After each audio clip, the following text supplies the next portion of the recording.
need works, tinfoil, and put the tinfoil inside the bottle, and then put the works inside the bottle with the tinfoil inside the bottle, like so.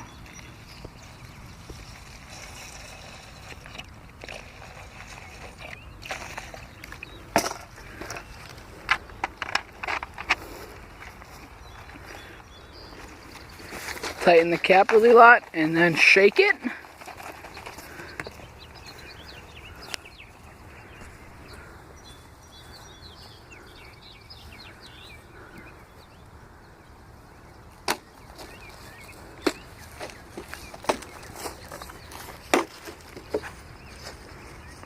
And then prepare for the massive explosion.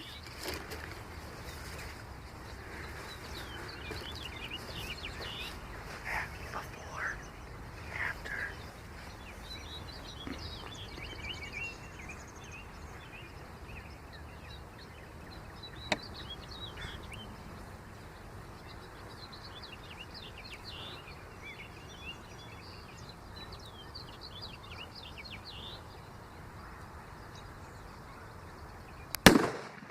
Oh my God.